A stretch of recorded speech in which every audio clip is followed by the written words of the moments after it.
So my last Dragon Hunter video guide was about roaming and damage dealing and being very aggressive. This build is a little bit more passive. This is the White Knight Dragon Hunter build. This is a support Dragon Hunter that can also 1v1, and it's called the White Knight because, I mean, if you're filling in roles like the support or the 1v1er and taking one for the team, I mean, who else wants to do that other than a simp? So let's just get into this build, and I take Sage Amulet with Rune of Balthazar. So this is a hybrid build that has a lot of sustain in it. Balthazar just gives you your pressure and a little bit of health, which is really nice for Guardians because they have low health maximum. And on my weapons, I take Energy and Doom on both weapons, Sword Shield, and Mace Focus. So Doom is really important for any kind of 1v1 build, I think, because 1v1 fights are about sustain and damage and trading. So a lot of times if you can reduce someone's sustain or get better trades because of you having, healing reduction from poison, it basically means you'll win the attrition war, which is what a lot of 1v1s are about.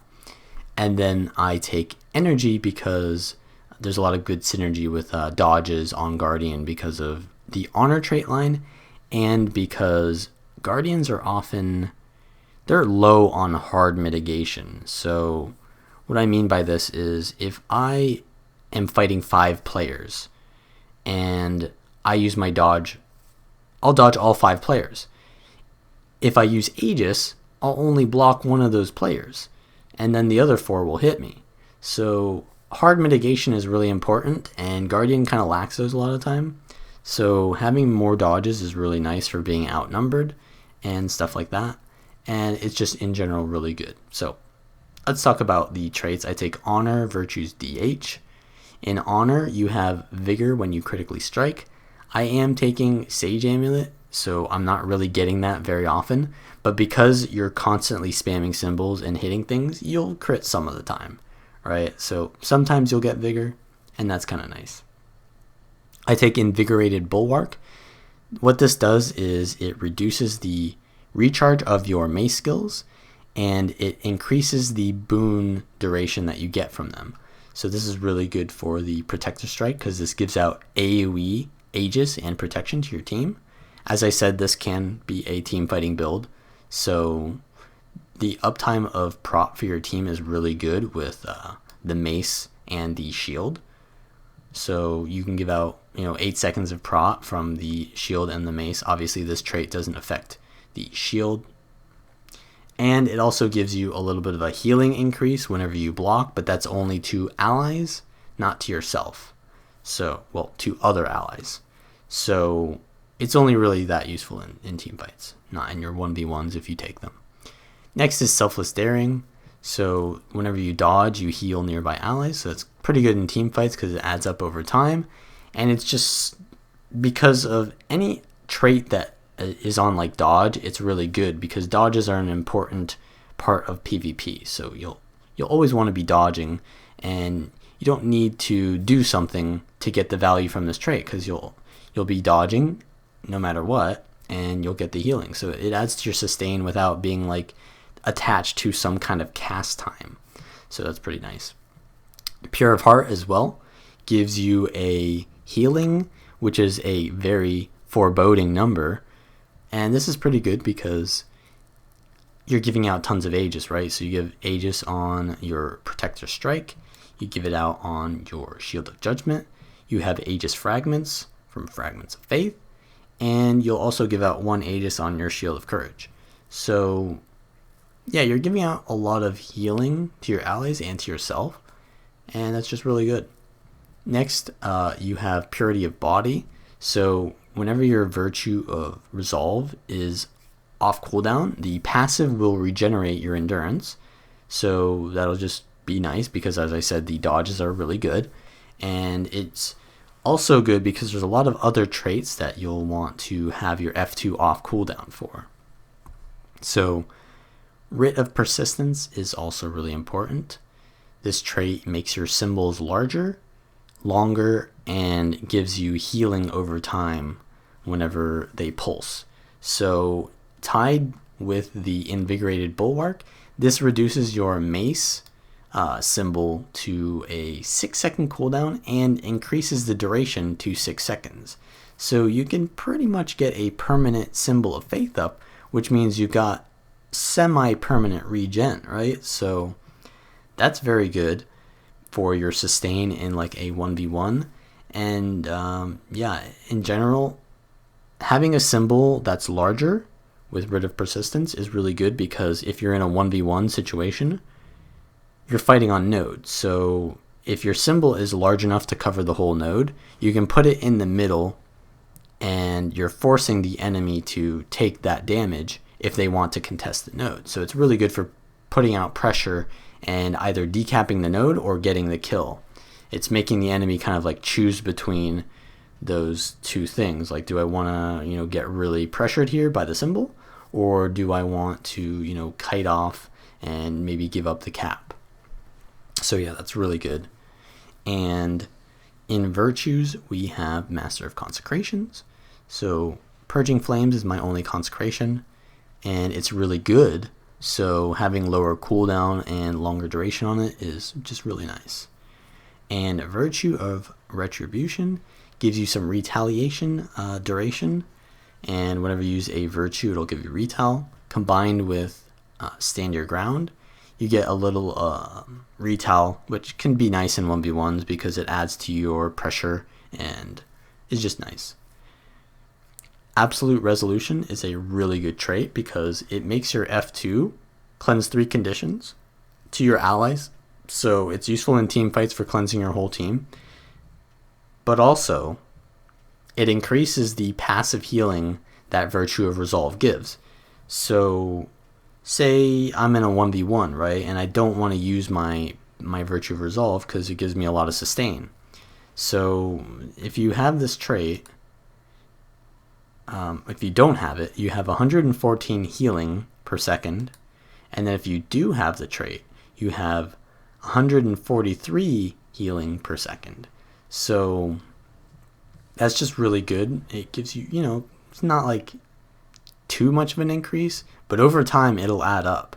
So in your long sustained 1v1s, that can be really good. And then obviously if you're not in the 1v1, you can use it and get the active for your teammates with the Condi Cleanse, where it's not that important that your self-sustain is that high. And then obviously reducing the recharge of your virtues is really powerful, because all the DH power, all the DH virtues are very powerful and impactful. Next is Permeating Wrath. This is pretty important and integral to the build because it reduces the number of attacks required to trigger your passive on F1. So 3 attacks is quite a low number to get pressure burning out there, because it's a 4-second burn on the passive, which that does quite a bit of damage for how easy it is to get out there. And it also makes Permeating Wrath AoE. So say I'm in like a 1v1 and there's only one target, my attacks don't really get out the burn that fast, right? But it does do a little bit. Now say I'm hitting 2 targets now, the burns start to add up quite a bit faster. Now, say I'm in a team fight and I'm hitting a bunch of targets on mid, it gets exponentially increased, the amount of damage I do with Permeating Wrath. And this is all on a very tanky build. So you can often have quite a large presence in team fights, even though you're supportive and helping your team. So while you are a white knight, you are also quite dangerous. So yeah, Permeating Wrath is really good in team fights, but even in 1v1s it can be good. So like for example, you're fighting a ranger, you can hit the pet and the ranger at the same time to scale up your damage, and oftentimes you can kill the pet too because of that, because it's an AoE Permeating Wrath. And that gives you quite an advantage in the ranger, core ranger matchup right now, which is one of the hardest 1v1ers to fight. Yeah, it's just a really good skill, and it just allows the build to have presence while also being tanky. Next we'll have the Dragon Hunter traits. So I take Soaring Devastation because it gives you a movement speed increase whenever your F2 is off cooldown. So say you're in a 1v1 and you don't really need to cast your F2 anyways because you want the sustain from the F2, you want the endurance regen from the F2. So you're going to have that extra movement speed, which is just really important for being able to avoid attacks, right? And just allows you to not take Traveler rune. So you can take the Balthazar rune, which gives you a lot more pressure and just value from your rune. And it's not like Piercing Light is going to give you that much more presence because you only have one trap anyways. So reducing the cooldown on that is not really that big of a deal. And obviously, if you do want to use the F2, I mean, you can still do that. And you would just need to, deal with not having the increased movement speed. Defender's Dogma is also really good.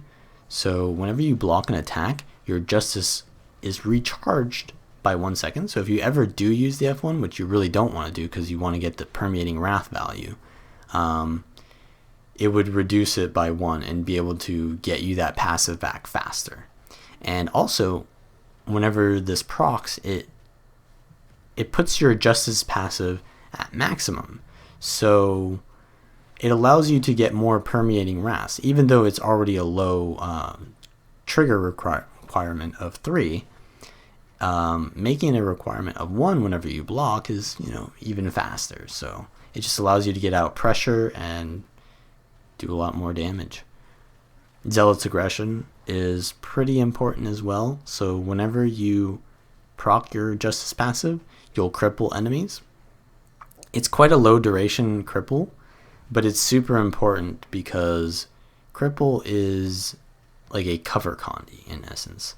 So you only have burning in this build as the main condi, and you have doom sigils here and there. You have some blind on sword, but otherwise you need cover condis to make a condi build be that viable. And obviously this build doesn't do like burst condi, so it's not really that important for you to cover your condis.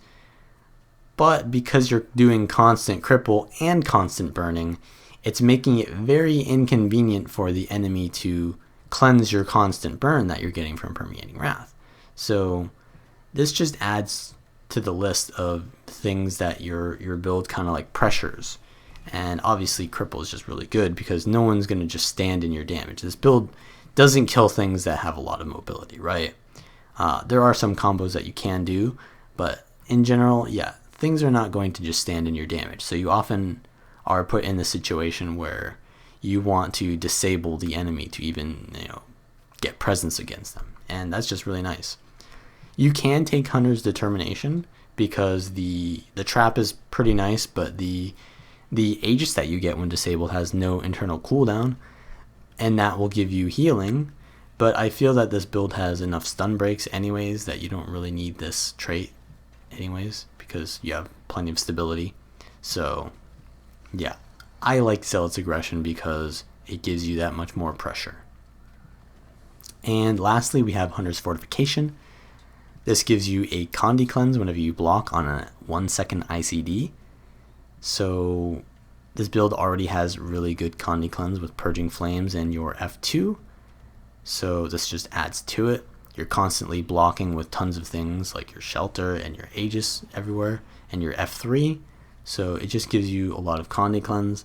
And if you're fighting things like Warrior, for example, you will get the damage reduction when you have no conditions on you, because Warriors don't really do many conditions, and if they do, you'll just cleanse them pretty immediately with your blocks. So that's kind of nice there in some certain matchups. So let's talk about the skills and utilities. So I take Shelter as my healing skill.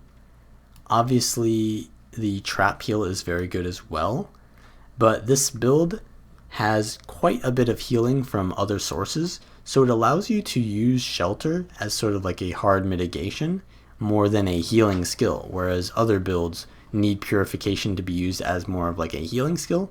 This is used as more of like a defense skill, and it's really nice for winning certain matchups because you can often block a lot of their burst, and then you obviously get a lot of value from blocking, right? Because you Condi Cleanse, you get your Virtue passive again. It's just really good. And obviously there's a lot of risk to using Shelter, because if it gets interrupted, you lose your heal, right? So what you need to do is use Shelter like preemptively and not use it to heal, because people can just play around you using Shelter very greedily. You just want to use it to block a high value skill and make sure it's not an unblockable attack, right? Or like an unblockable daze especially. So yeah, there's that. Fragments of Faith is just really good because it gives you a stun break, it gives you stability, and it gives you Aegis Fragments.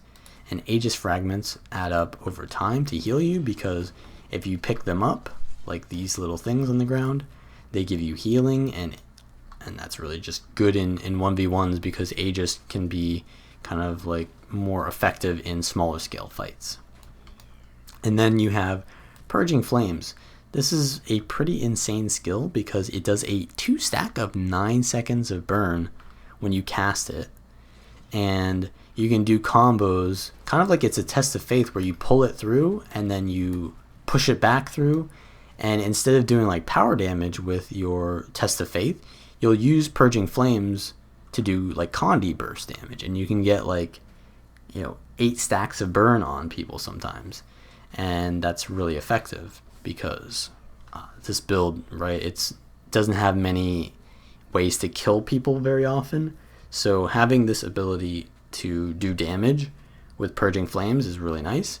And obviously it's just a really good defensive skill in 1v1s, because you put that on the node and it gives you Condi Cleanse pulsing for, 8 pulses? So that's 8 Condi Cleanse potentially.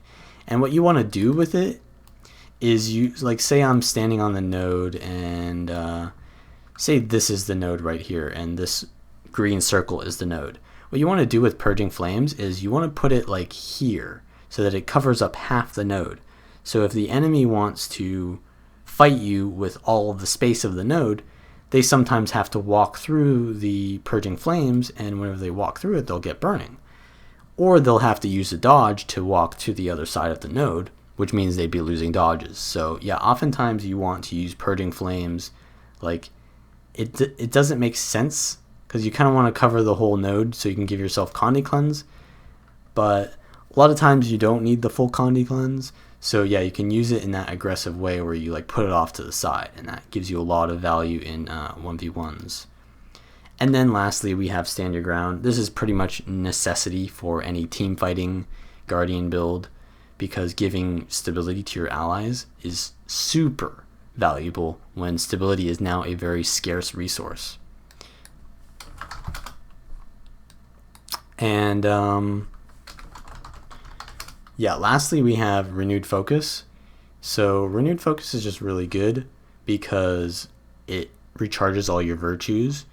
So Spear of Justice, say you mess up and you accidentally cast Spear of Justice and then you don't have Permeating Wrath proccing anymore, you can use Renewed Focus. Or say you're going to Renewed Focus, you just cast Spear of Justice before, you've got the burns ticking, and meanwhile your invulnerability is also ticking. So that's really nice. And obviously your F2, it'll give you back your F2, which gives you, movement speed, endurance regen, and your healing passive.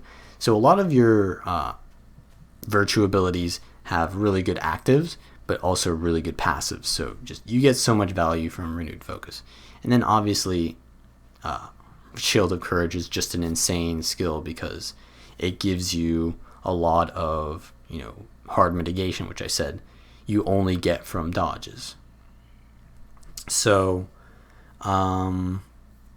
yeah, that's really important. But one thing you have to remember is you don't have Indomitable Courage, so your F3 kind of has to be used preemptively instead of reactively. So you have to be careful that that doesn't get interrupted as well, because you don't have the stability on it anymore. So yeah, and then so with your skills, you're going to be using your, like, say you're standing in the middle of node. What you want to do is, like, say this target is in the middle of the node, you'd obviously use Sword 2 on them to cover the whole node. But a lot of times people don't stand in the middle of the node. So actually, let's pretend that this is the node. So what you do if you're fighting on this node and there's a guy over there, you would not target the enemy, you would de-target the enemy, and then you would cast Sword 2 on yourself so that you can position the symbol very intelligently and cover the whole node. And then obviously with your Mace symbol, you would be able to do that more easily because it just casts it on yourself. So you just cover the whole node and you get a lot of pressure from constantly ticking Permeating Wrath procs. So that's really good. Ray of Judgment is not amazing, but it just ticks up your Permeating Wrath over time. Shield of Wrath gives you 3 blocks, which is really good because blocking is good with this build. And you're not going to really get too much value off the damage, so you just want to use this as like a Condi Cleanse. So it's a blast finisher. So if I use like one of my symbols on the node constantly and then I use that, that's a area Condi Cleanse. And yeah, it's just really nice to have a, because it doesn't have a cast time, so it's like an instant cast block. So if like you're CC'd and you need to block something, it's really important there. And then Protector Strike is actually an AoE, and when you block an attack, it'll give you an Aegis. So it's like 2 blocks, and it does decent damage. So it also gives protection to the allies and Aegis to the allies nearby. So it's a really good team fight skill to just kind of use in the middle of everything, and it needs to hit. So one thing that is important is just not spamming it off cooldown. You want to use it into damage so that you can reliably hit the counter attack. And then it also has an effect where it fully charges your burning passive from the F1. So it's sort of like Defender's Dogma, but like Defender's Dogma procs on Aegis. So like you would block something and then you would get Defender's Dogma, but it would kind of already so it's kind of like pointless actually because it procs Defender's Dogma already. So never mind, this effect is kind of useless. But say like your F1 is on cooldown, well then it wouldn't matter then anyways, right? Because then you don't, yeah, never mind. So that effect is kind of useless on TH because you already have it. But yeah, so on Sword, yeah, I told you to put the symbol on top of yourself by detargeting. The shield is really nice for giving your allies Aegis and protection, and Shield of Absorption is just really nice for knocking people through your Purging Flames to get extra damage on them. And yeah, that's pretty much it. So yeah, you just go into a team fight. Oftentimes you'll go in and give your whole team, Shield of Judgment for the protection, and then you'll go in and sort of be aggressive with Symbol of Blades and try to get Permeating Wrath damage off. You'll go into your Mace and use Protector Strike as soon as they try to retaliate, and then you'll give your team even more protection and Aegis. And then from there you want to put down your Symbol of Faith and probably Ray of Judgment, whoever the team is trying to target. And then from there you can decide if you want to use like your Purging Flames on top of someone, and then you can maybe use your F1 if they're close to dying, but generally you don't want to use F1 because you need that passive to keep your DPS up. And yeah, just stand your ground when you think your team needs the most damage or crowd control reduction, and use Fragments of Faith as sort of like your stun break. And that's pretty much it. The build is pretty easy to play. You want to just go to 1v1s if your team needs that, or go to team fights if your team needs that. So yeah. So as always, thumb the video up if you like this kind of video. Also subscribe, because I am the only Guild Wars 2 YouTuber with the most creative build theory crafting. And of course, leave a comment down below letting me know if you're you're a white knight, if you're following more girl streamers than guy streamers, and yeah, you're a little bit of a simp. So yeah, leave a comment down below, even if you're a girl. And,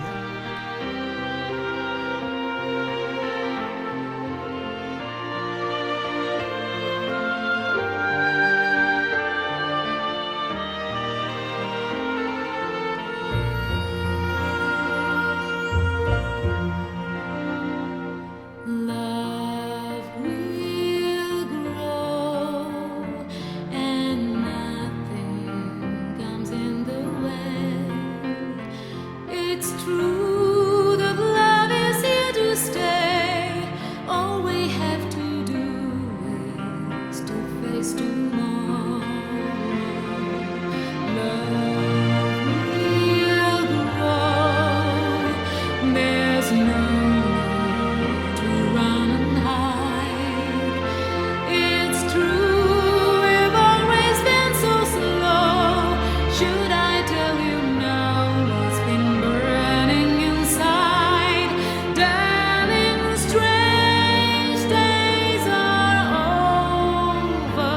み色の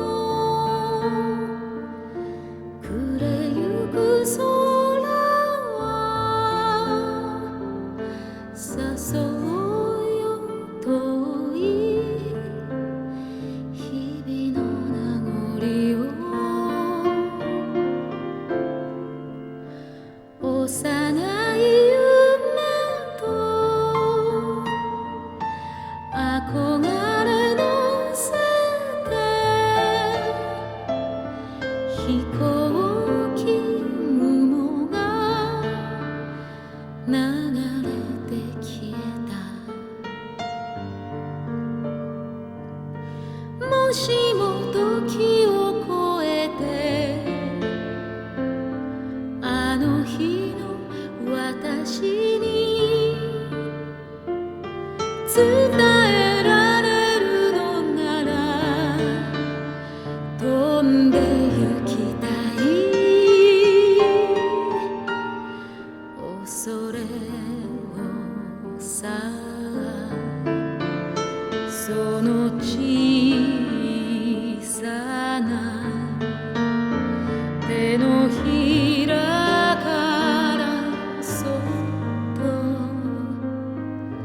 離しておやり。世界はただ待っているの。輝く瞳が歩き出すの。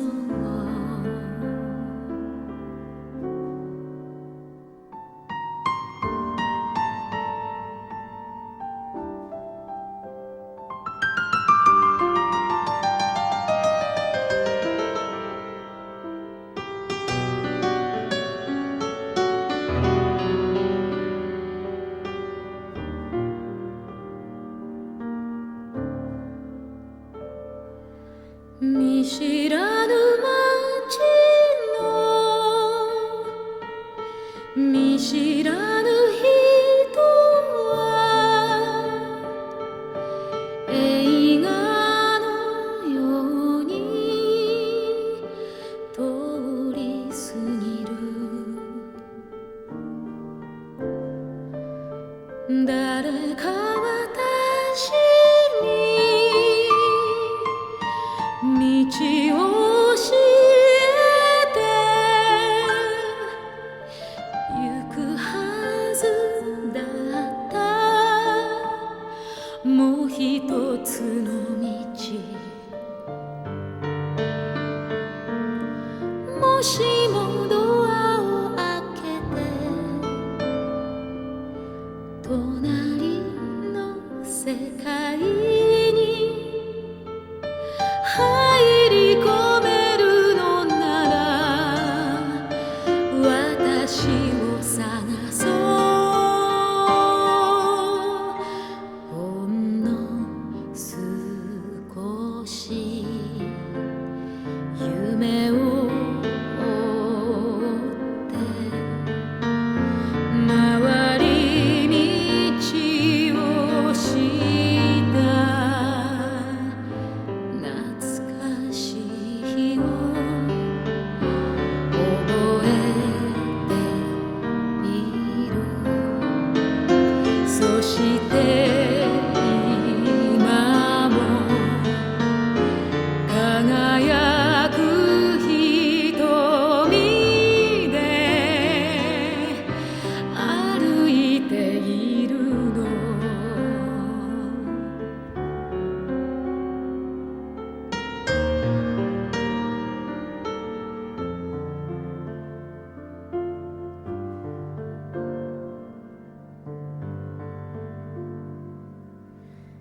薄墨